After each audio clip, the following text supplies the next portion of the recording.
સૌને પ્રણામ. પૂર્ણ પુરુષોત્તમ ભગવાન શ્રી કૃષ્ણ ચરણોમાં વંદન. ગુરુ પૂર્ણિમાની તમામ મારા અધ્યાપકોને અને વિદ્યાર્થીઓને શુભેચ્છા.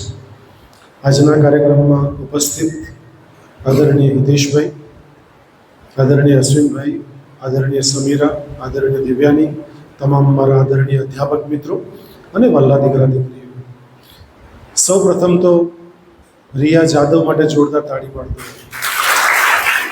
જેમણે ખૂબ સુંદર ક્રિયા રજૂ કરી. અને જે મારા FY BCom, TY BCom કે SY BCom અને જે મારા મનોવિજ્ઞાનના બાળકોએ પોતાની કાલી કેલી ભાષામાં પોતાનો ભાવ વ્યક્ત કર્યો છે, એના માટે એકવાર જોરદાર તાળી. કારણ કે માણસ કેવું બોલે છે એની કરતાં એની અંદર કેવો ભાવ રહેલો છે એ બહુ જ માયને રાખે છે. અને મને સવિશેષ આનંદ એ વાતનો છે કે મારા દરેક અધ્યાપકો સાક્ષી પૂરશે કે અમને સૌને આનંદ એ વાતનો છે કે અમારી જો કોઈ મૂડી હોય ને, એસેટ હોય ને, તો મારા વિદ્યાર્થીઓ છે. અમે આજે છાતી ફૂલાવીને ગજ છાતીથી કહી શકીએ કે છેલ્લા 35 વર્ષમાં હજારો બાળકોને સંસ્કારોનું સિંચન અને મનોવિજ્ઞાન ભણાવવાનું કામ કર્યું છે. અને જ્યારે એ બાળકો શિક્ષક થાય, એ બાળકો આચાર્ય થાય, એ બાળકો પોલીસ ઇન્સ્પેક્ટર થાય, અને બીજું કંઈ પણ ન થાય, પણ હું ખાતરી સાથે કહું છું, 1001% આત્મવિશ્વાસ સાથે કહું છું કે મારો બાળક એ શ્રેષ્ઠ માનવ તો છે જ, જન્મે ત્યાં એ શ્રેષ્ઠ માનવ છે. કારણ કે ગારડા કોલેજ એક અલગ માટીમાંથી બનેલી કોલેજ છે કે જેમાં શિક્ષણની સાથે સંસ્કારોનું વટવૃક્ષ વાવવાનું કામ મારા દરેક અધ્યાપક મિત્રો કરે છે. અને જ્યારે જાહેર રોડ ઉપર ચાલતા હોઈએ કે અમે વોટિંગ કરવા જતા હોય, ત્યારે વિદ્યાર્થી ઊભા થઈને પછી જે પગે લાગવા આવે છે ને, અમારી આંખમાં આંસુ જ હોય. કારણ કે એ સંસ્કાર બતાવે છે. આ લોકોએ ભલે પોતાની રીતે જે કંઈક નાની મોટી પોતાની વાત કરી અને અમારું અપ્રિશિએશન્સ કર્યું, વખાણ કર્યા, એમાં એ લોકોનો ભાવ બહુ શુદ્ધ અને પવિત્ર હતો. એ ગુર્જર સરનું કીધું કે અશ્વિન સરનું કીધું કે સમીરાબેનનું કે પછી દેવ્યાની મેમનું કે તૃપ્તિબેનનું કે આશા, ઘણા બધા નામ ભૂલી ગયા મારા દીકરા દીકરીઓ. એનો ભાવ બહુ મહત્વનો છે, કારણ કે એ લોકોને અપીલ કરે છે. અને સૌ વિદ્યાર્થીઓ માટે મહત્ત્વની ઘટના એ છે કે ગારડા કોલેજ એ ગુજરાતની માત્ર એક એવી કોલેજ છે કે જેમાં શિક્ષણની સાથે ભારોભાર સંસ્કાર ઉપર વેઇટેજ આપવામાં આવે છે.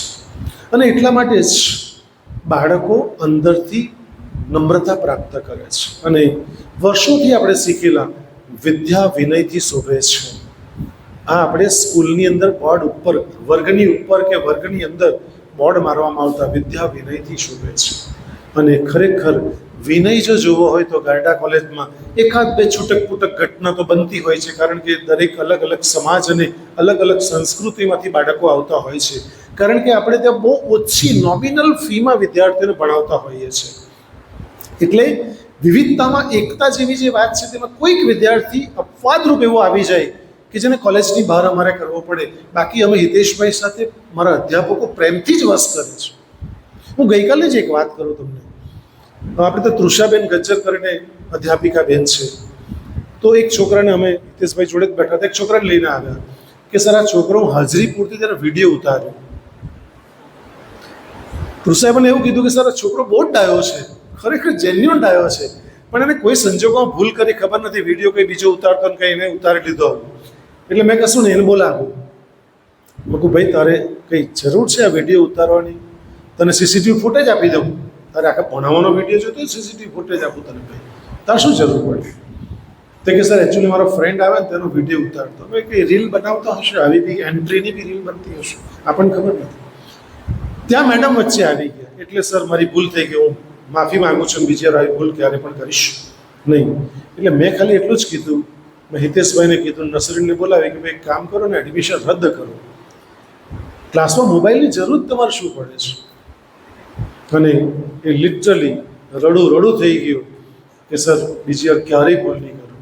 અને મને તૃષાએ પહેલાં જ કીધું, સર આ છોકરો બહુ જેન્યુન છે, ડાયો જ છે, પણ ખબર નહીં કયા સંજોગોને ભૂલ કરી નાખી.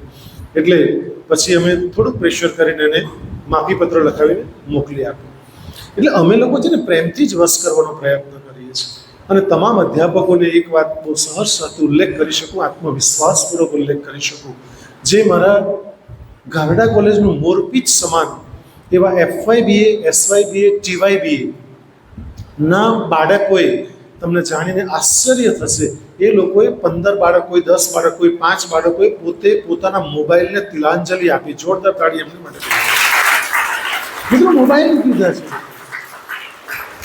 જે યુગમાં મોબાઈલ વગર લોકોને ચાલતું નથી, આ સાંપ્રત યુગમાં એ લોકોને એક જ શબ્દ મેં કીધો ને એ લોકોને હૃદય સ્પર્શી લાગ્યો કે દીકરાઓ, જિંદગી જો બનાવવી છે ને કરિયર જો બનાવવું છે તો 5-7 વર્ષ આ રમકડાને સાઈડમાં મૂકી દો. જો તમે નહીં મૂકશો તો જિંદગી બરબાદ થતા બિલકુલ વાર નહીં લાગશે. અમારા અધ્યાપકોનું કામ એ બાળકોને ઇન્સ્પાયર કરવાનું છે. જે મારી દીકરીએ કીધું, અમે આ જ કામ કરીએ છીએ કે બાળકો જાગૃત થાય, અંદરથી ઉઠી જાય, એવી ઉર્જા ભરવાનું કામ કરવામાં આવે છે. અને સાચો શિક્ષક એ બાળકને ડેમોન્સ્ટ્રેશન નથી આપતો, એ બાળકને ઇન્સ્પાયર કરે છે. તમને પોતાને શિક્ષકના જીવનમાંથી શીખવાનું મળે, અંદરથી પ્રેરણા મળે. શિક્ષક ઊભો હોય ને તમને અંદરથી ઉર્જા પ્રાપ્ત થતી હોય, ઓરા એવા પ્રાપ્ત થતા હોય કે જેમાં તમે શીખી શકો. અને છેલ્લી મહત્વની વાત કે દરેક બાળકોએ પોતપોતાની વાત મૂકી છે કે એ ભગવાન રામ હોય, કૃષ્ણ હોય, કર્ણ હોય, દરેક આચાર્ય યોગી હોય, દરેકને પોતપોતાના ગુરુ પ્રાપ્ત થયા છે. અને ગુરુ વગર જ્ઞાન નથી, પૂર્ણ સત્ય બાબત એ આપણે જાણીએ છીએ. વૈરાગ્યવતીની વાત આપણે ભૂતકાળમાં કરી છે કે ગુરુ ગોવિંદ દોનો ખડે કાકો લાગો ભાઈ, બલિયારી ગુરુ આપકી ગોવિંદ યો બતાવે. ગોવિંદ જો કોઈ બતાવી શકતો તો ગુરુ એ માર્ગ બતાવે છે. અને ગારડા કોલેજના મારા તમામ અધ્યાપકો ખૂબ આત્મવિશ્વાસપૂર્વક કહી શકું, એ જે કામ કરે છે ને, પહેલું ગુરુનું કર્તવ્ય કર્મ જે કરે છે એ પહેલું છે જ્ઞાન આપવાનું કામ કરે છે. આ પહેલું કર્તવ્ય કરે છે. બીજું કે તમને પવિત્રતા શીખવે છે. પવિત્રતા 2 પ્રકારની છે, એક આંતરિક અને એક બાહ્ય. તમે બાહ્ય રીતે તો રોજ સવારે નાહી ધોઈને પવિત્ર થઈને આવો છો, પણ આંતરિક શુદ્ધતા અને પવિત્રતાની વાત મારા તમામ અધ્યાપકો પોતપોતાના વર્ગમાં જે પણ વિષય ભણાવે છે એની સાથે વાતને આવરી લે છે કે દીકરાઓ, અંદરથી પવિત્ર થવું પડશે, અંદરથી વિચારોની શુદ્ધતાની પવિત્રતા આવવી જોઈએ. બાહ્ય દેખાવથી કશું જ થશે નહીં. બાહ્ય તમે ગમે એટલો કોસ્મેટિક મેકઅપ લગાવો, તમારી સુંદરતા એ તમારા વિચારોની સુંદરતા છે, તમારા શબ્દોની સુંદરતા છે. કારણ કે વર્લ્ડની સ્પેલિંગમાં એલ કાઢી નાખો તો વર્ડ થાય છે. મેં અગાઉ પણ કહ્યું છે, હાર્ટની સ્પેલિંગમાં પણ આર્ટ છે. કોઈના હૃદય સુધી પહોંચવું તો આપણે સાંભળવું તો પડશે જ. અને સ્પીકિંગની પાછળ કિંગ છે. જો કિંગ બનવું હોય તો ઉત્તમમાં ઉત્તમ બનવું પડશે. અને ગુજરાતીના મિત્રો બેઠા છે, ઈશ્વરની સંધિ વિચ્છેદ કરતો ઈશ પ્લસ સ્વર, તમારા મુખમાંથી બોલાઈ ગયેલા શબ્દો એ જ તમારો પ્રભુ છે. એટલે મારા અધ્યાપકો, બાળકો અંદરથી શુદ્ધ અને પવિત્ર બને, અંદરથી વિચારોની શુદ્ધતા આવે. કારણ કે 2 વ્યક્તિ મારા જીવનમાં મેં જોયા છે આજ સુધી, જે મેં અગાઉ પણ વાત કરી છે. એક કે નાનું બાળક, એ બાળકમાંથી અલગ પ્રકારની સુગંધ આવતી શરીરમાંથી. આપણે બાળકને લેવાનું ગમે. આપણે ટ્રેનમાં મુસાફરી કરતા હોય, બીજું નવજાત જન્મેલું બાળક 1-2 મહિનાનું તો આપણે એમ લિટરલી લેવાનું, રમાડવાનું ગમે એમ, કારણ કે અલગ સુગંધ આવે છે. અને બીજા મેં જોયા આચાર્ય જૈન જે મુનિઓ છે, આચાર્ય વિજયરત્ન સુંદર સુરેશ્વરજી મહારાજ, આપણે ત્યાં જે મુનિ આવ્યા હતા તે, તો એ લોકોના શરીરમાંથી બિલકુલ દુર્ગંધ નથી આવતી. અને જૈન મુનિઓ, મિત્રો તમને કદાચ નહીં ખબર હોય, એ નહોતા જ નથી. આચાર્ય વિજયરત્ન સુંદર સુરેશ્વરજી મહારાજ છેલ્લા 60 વર્ષ દીક્ષા પ્રાપ્ત, એક પણ દિવસ સ્નાન નથી કર્યું, માત્ર સ્પંચ કરે છે. દુર્ગંધ નથી આવતી. મેં રહસ પૂછ્યું જૈન મુનિને લાસ્ટ યર, એના આગલા વર્ષે આપણે ત્યાં આવેલા તે વખતે રહસ પૂછ્યું કે ગુરુ આવું કેમ? એમણે બહુ સુંદર કીધું હતું, આપણે ગમે એટલા કોસ્મેટિક મેકઅપ લગાવીએ કે ગમે એટલા ડિઓડ્રન્ટ કે સેન્ટ કે સ્પ્રે છાંટીએ, પણ જ્યાં સુધી વિચારોની શુદ્ધતા અને પવિત્રતા નહીં હશે ને મિત્રો, ત્યાં સુધી શરીરમાંથી દુર્ગંધ આવશે. એટલે એણે મને બહુ સ્પષ્ટ કીધું, સર અમારા વિચારો શુદ્ધ અને પવિત્ર છે. એટલે બે વ્યક્તિ મેં જોયા કે જે અંદરથી ને બહારથી બેવ શુદ્ધ હોય છે. મારા અધ્યાપકો તમામ બાળકોને, આખી 4000ની જે મોટી મારી સેના છે, એ મારા તમામ બાળકોને જ્ઞાન તો આપે જ છે, સાથે પવિત્રતા આપે છે. ત્રીજું, ખૂબ સુંદર પ્રેમથી ભણાવે છે. મારા નવા અધ્યાપકોને પહેલાં જ મેં સૂચના આપીને આગળના એડહોક અધ્યાપકોને પણ કે બાળક જે પણ કરે ડિસિપ્લિનના ભાગરૂપે કહેવું પડે તો કહી જ દેવાનું, એમાં બિલકુલ તકલીફ નથી, પરંતુ પ્રેમથી કહેવું, બિલકુલ બાળકને ઉતારી પાડવા નહીં. કારણ કે દરેકને નાક છે, દરેકને સમાન બહુ વહાલું છે. એટલે મારા અધ્યાપકો તમારી સાથે બહુ જ પ્રેમપૂર્વક વર્તન કરે છે, અને એનો જ અરીસો તમે જોયો હમણાં. કારણ કે આપણા બાળકો જ આપણું દર્પણ છે. બહુ સુંદર એક રિક્ષાવાળાએ મને વાત કરી, રંગીલા ખમણ પાસે હું પણ ખમણ લેવા ગયો અને એ ભાઈ ઊભો હતો. એટલે પેલા રંગીલા ખમણ આપણા કોલેજના સ્ટુડન્ટ, એના ફાધર હતા. એટલે એમ કહે કે સર આ ગાયટા કોલેજમાં કરતા હડતા ઉપર વાળો, હું કશું નહીં. મેં સ્પષ્ટ ના પાડી. ત્યારે એણે બહુ સરસ રિક્ષાવાળો બોલ્યો, સાંભળજો મિત્રો. રિક્ષાવાળો એમ કહે છે કે મારી બંને દીકરી ગાયડા કોલેજમાં ભણી, પણ ગાયડા કોલેજ એટલે ગાયડા કોલેજ છે. બહુ સરસ એનું વખાણ કરે આપણી કોલેજના. પછી તરત બોલ્યો, કોલેજ પાસે રોજ રિક્ષા લઈને ઊભો રહું છું.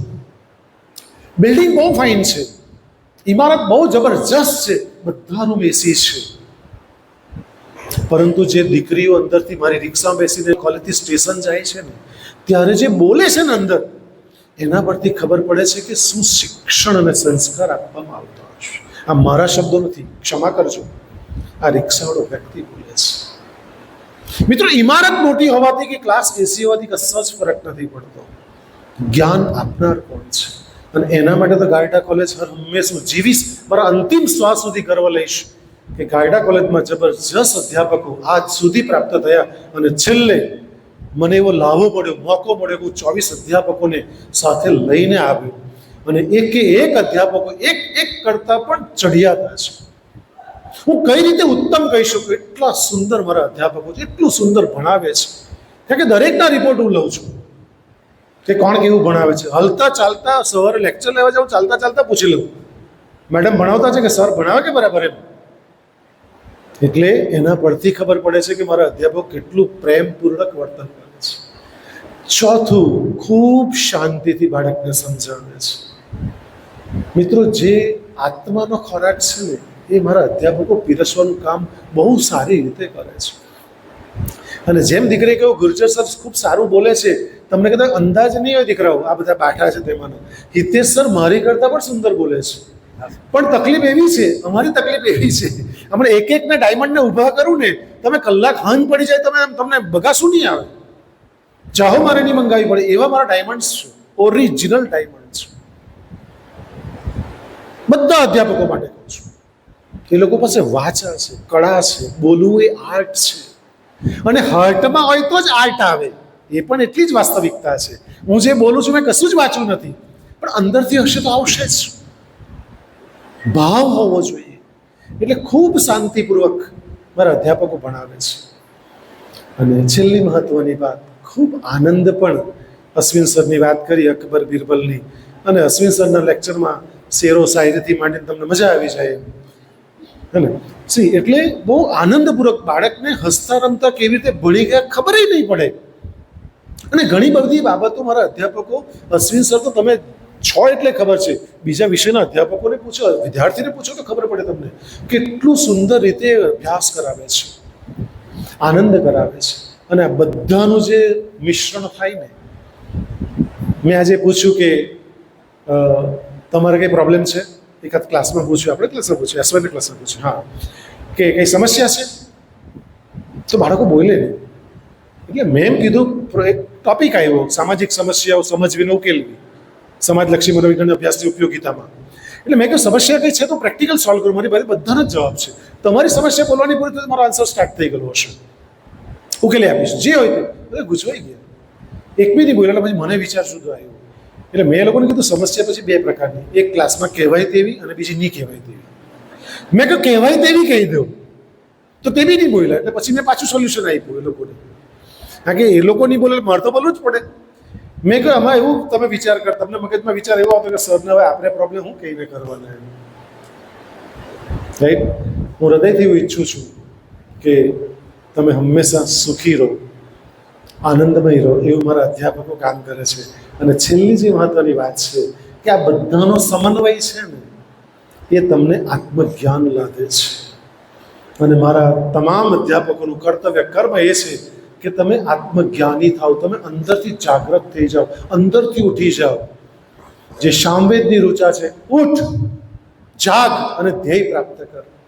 મિત્રો, ઉઠવાની વાત એટલે ઊંઘની વાત નથી, આંતરિક રીતે જાગૃતિની વાત છે. ઉઠી જાઓ. મને બહુ આનંદ અને ગર્વ છે, જિંદગીભર રહેશે કે મારા દીકરા દીકરીઓ 2024, 25, 26માં મોબાઈલ છોડ્યા છે. અને મેં એ લોકોને કહ્યું છે કે તમે જે સ્ટેજ પર આવનારા 7, 8, 10 વર્ષમાં હશો, મને એક ફોન કરજો. તમારા પિતાશ્રી કરતાં મને આનંદ થશે. મારી સોનલનો ફોન આવ્યો, સોનલ હિરપરાનો, હમણાં જ વિડીયો કોલ પર મેં કીધું હું નહીં લઈ શક્યો. પછી હમણાં મેં ફોન કર્યો, પાછો એનો ફોન આવ્યો કે સર આજે હું જે કંઈ નાલંદા સ્કૂલમાં છે, બગસરાની નાલંદા સ્કૂલમાં આચાર્ય તરીકે ભૂમિકા પર 4000 વિદ્યાર્થીઓ અભ્યાસ કરે છે, 98-99 મારી સ્ટુડન્ટ છે. અમને અધ્યાપકોને મનોવિજ્ઞાન ડિપાર્ટમેન્ટને એટલો ગર્વ થાય છે છોકરી પ્રત્યે કે એને વ્યાખ્યા મોડે કરવા આપતો ને આખા પાઠનો પાઠ મોડે કરી લાવતો. સર આજે મને એણે રાસ કીધું, સર તમે આવું જે બોલો છો, મેં યાદ કરાવ્યું કે સર તમે આવું બોલો છો ને તેની પાછળ એક જ કે સર તમે વેરી ગુડ, બ્યુટીફુલ, બહુ સુંદર, ફેન્ટાસ્ટિક. આજે તમે મોટિવેશન આપતા ને એ સાંભળવા માટે અમે આવું બધું તૈયાર કરીને આવતા. મારી પ્રીતિ મિસ્ત્રી કરીને લંડનમાં છોકરી છે, યુકેમાં છે, એ પ્રેરણાની વ્યાખ્યા મોડે બોલે છે. ઉદ્દેશ્યના વિચારથી ઉદ્દીપ થયેલ લાગણી 25 વર્ષ પછી 2000ની સ્ટુડન્ટ છે. વિચાર કરો મને કેટલો ગર્વ થતો હશે. આ મારા રિયલ ડાયમંડ છે. અને છેલ્લી વાત જે મેં દરેક વિદ્યાર્થીઓને કહી છે, F5માં આવે ત્યારે કહું છું કે મારા તમામ વિદ્યાર્થીઓ એક્સ્ટ્રા ઓર્ડિનરી છે. ઓર્ડિનરી છે જ નહીં. બીજું, એક્સ્ટ્રા માઇલ ચાલનારા લોકો છે. બીજા બાળકો 10 કલાક વાંચતા હશે, મારા વિદ્યાર્થીઓ 15 કલાક વાંચશે. એક્સ્ટ્રા માઇલ ચાલશે, કારણ કે એફર્ટ તો કરવા જ પડશે. અને ત્રીજું કહ્યું છે, ધ્રુવના તારા જેવા છે. લોકો ધ્રુવના તારાને જોઈને દિશા અને દશા, જહાજ લઈને જનારો નક્કી કરતો હોય છે. અને છેલ્લું ઓરિજિનલ ડાયમંડ છે. દુઃખ સાથે કહેવું પડે છે, 1 થી 12 ધોરણ સુધી સ્કૂલમાં ભણે છે, ઇવન પેરેન્ટના સાનિધ્યમાં હોય છે. એક પણ પેરેન્ટ છે કે એક પણ શિક્ષકે ધોરણ 12 સુધી લોકો નથી કહ્યું કે તમે ઓરિજિનલ ડાયમંડ છો યાર.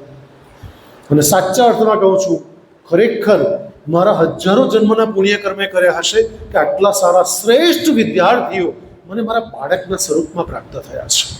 હું હંમેશ માટે ગર્વ લઉં છું કે આ 10-11 તો ખાલી રોયકા એટલે આટલું બોલ્યા એમ, બાકી તો ઘણા બધા બોલવા હમણાં તૈયાર છે.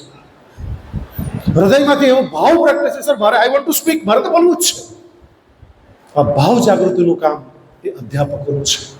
અને મને હંમેશ માટે ગર્વ રહેશે કે મારા 37 અધ્યાપકો, રેગ્યુલર અધ્યાપકો, એડહોક અધ્યાપકો, જે તમામ અધ્યાપકો છે એ બાળકમાં પ્રેરણાના મંત્રો ફૂંકવાનું કામ કરે છે. શિક્ષણનું કામ તો કરે જ છે, સિલેબસ તો અમારે પૂર્ણ કરવાનો જ છે, પણ સાથે સાથે સિલેબસ તો એક માધ્યમ છે. સિલેબસ એ દીકરાઓ માત્ર માધ્યમ છે, તમને માણસ અને ઉત્તમ માણસ બનાવવાનું માધ્યમ છે. એના દ્વારા અમે તમારા વર્ગ સુધી પહોંચી શકીએ. અમારો અંદરનો ઇન્ટેન્શન તો એકદમ જુદો છે. કારણ કે ચેટ જીપીટીના યુગમાં, ગૂગલ જેમિનીના યુગમાં તમે ધારો તો હમણાં પ્રશ્ન પૂછો તરત જવાબ આવી જશે. કેટલાક છોકરો તો અધ્યાપક ભણાવતો હોય જાતે ચેટ જીપીટી ફટ દઈને પૂછી લે છે. આટલી એડવાન્સ ટેકનોલોજીમાં તમે છો એટલે એ તો તમે ભણીને વાંચીને પાસ થઈ જ જાઓ. કોઈ પણ વિષયો, આ સ્ટેટિસ્ટિકના એકાઉન્ટ દ્વારા માથાકૂટ પડે, તે સિવાય વાંચવાના વિષયમાં તો કંઈ માથાકૂટ નહીં પડે, તમે એમ પણ પાસ થઈ શકો છો.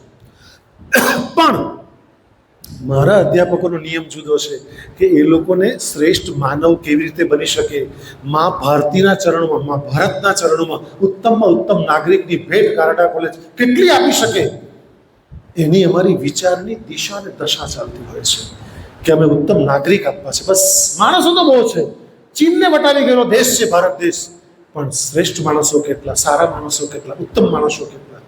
અને એ માણસો બનાવવાની જો કોઈ ઇન્સ્ટિટ્યૂટ હોય તો માત્ર ને માત્ર આત્મવિશ્વાસ સાથે કહી શકું કે મારી કારડા કોલેજ છે જે માણસ બનાવવાનું કામ કરે છે. સો ગુરુ પૂર્ણિમાની આપ સૌને ફરી એકવાર શુભેચ્છા અને તમામને નતમસ્તક વંદન કરી મારી ચર્ચાને માત્ર અલ્પ વિરામ આપું છું. ફરી પાછા મળીશું. જય હિન્દ, જય ભારત, જય જય ગરવી. ધન્યવાદ.